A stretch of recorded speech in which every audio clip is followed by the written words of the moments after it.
The What to Next podcast helps you build a TBR of future favorite books. In each episode, Laura and Maine interviews authors and book influencers to recommend books they loved for you to pick up today.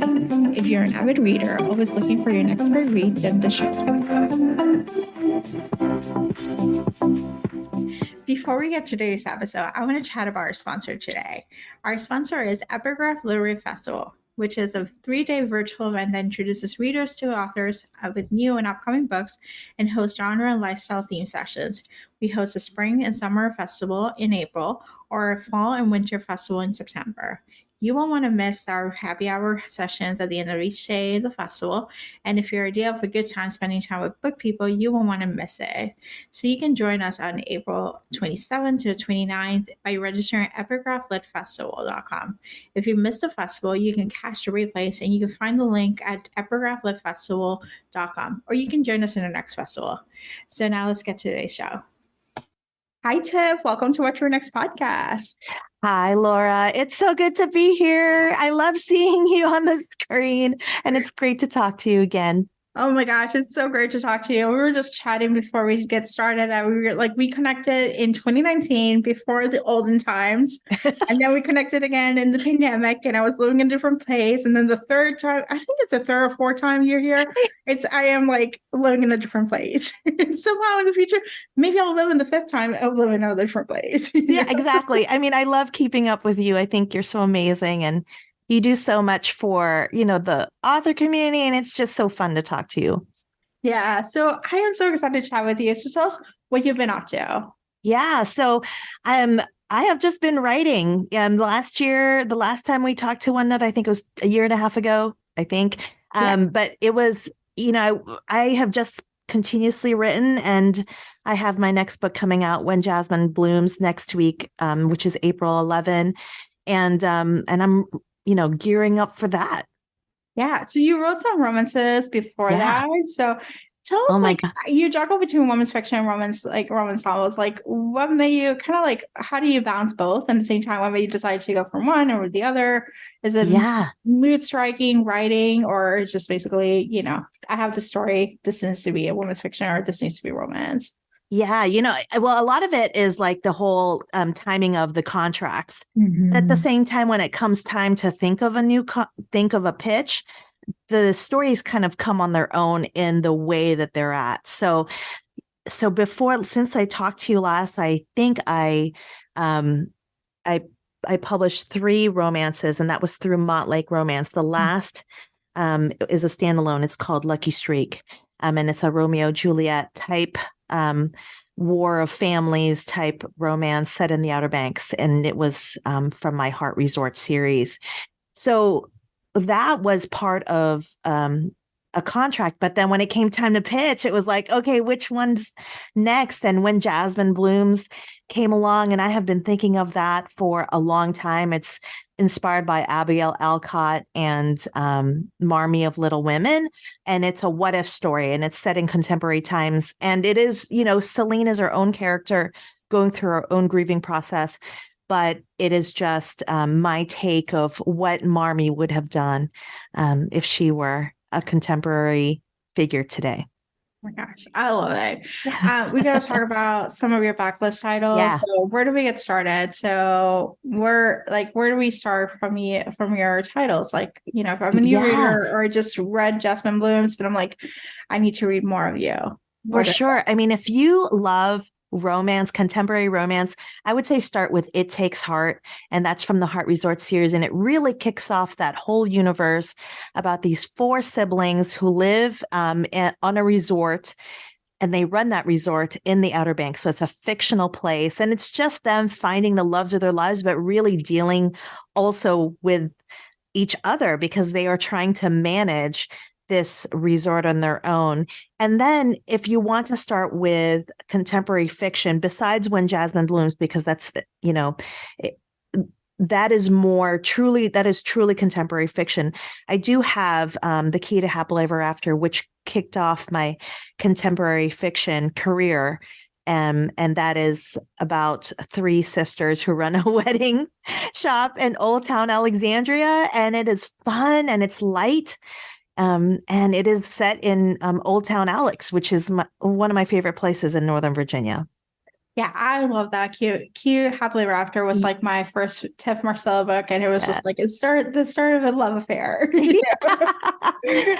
Yeah, I've just been so pleased that I have an agent, that is able to support what I want to write. And I'm just glad that readers continue to want to read it because, if readers want it, then hopefully the publishers will pick me up. So I'm just glad to be able to do what I'm doing. And I also have a young adult. So for those that are young or are young at heart, I have a contemporary YA, and it's a Christmas story. It's called The Holiday Switch. So so that's something else. The Holiday Switch is perfect for if you're a Hallmark movie lover. Yes. You just need like a cute little town, like a Christmas town that explodes, and it's like cute kids like running wild and trying to be grown up, but they're not. And it's very fast. It's a very fast read. So if you, I have folks purchasing the Holiday Switch like the whole year, because it's such a fun read and it's just a fast read. And I'm, and for the future, like I was able to get a contract with Harlequin. So I am so proud that I'm going to be able to write in category romance in 2024. So I just turned in the first book. So this is like a truly special thing that I've been able to, with the help of so many folks and with the support of readers that I get to write category romance, which is, I'm so excited about. Oh my gosh, I can't wait. Do you know what line you're walking? Special edition. Ooh. So it is definitely where I belong, where there's a lot of family, but it's, romance and there's drama, Yes. So, and then, the heat level is probably like out of 5, maybe 1 to 2, which is standard. Yeah. That's standard for special editions and stuff like that. So that's amazing. Congratulations. Thank you. So you got a little bit for every type of reader. You got some YA, you got some contemporary fiction, you got some romance, and then you got some romance available in Kindle Unlimited too. Yes. So it's just like excited. So you have like you're touching where we are, Yeah. And I'm just happy about it. And there's more stories. So I'm working on more pitches for hopefully another contemporary fiction down the road. So we'll just have to cross our fingers. Oh my gosh, I love this. All right, so we got to talk some book recommendations. What kind of books do you want to recommend our listeners to pick up? I have 3 different kind of books I want to recommend. The first is actually post-apocalyptic. And Laura and I were just talking before the podcast about the pandemic and all this stuff, but this is actually a pandemic book. It is so character-driven that I cried so many times. So it's by Sequoia Nagamatsu, and it's called When We Go High in the Dark. And it's really like a set of short stories that are interconnected after a global pandemic hits. And it was amazing because I was able to process a lot of my feelings through it, which is what books are for. And in this book, the pandemic ends. So there is years later, but so it was such a great book, and it's so character driven and it's so touching. I wanted to recommend a memoir called Crying in H Mart by Michelle Zauer.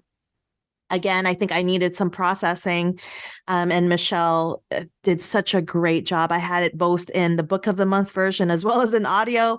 So I just toggled back and forth, and it was like a weekend of just processing. And this is the story, her story about her mother that passed away, and talks about the highs and lows of all of that, and doesn't really gloss anything over. So it was really powerful. And then my romance that I want to recommend is April Asher's Not Your Ex's Hexes. So what is it of a paranormal? It's back.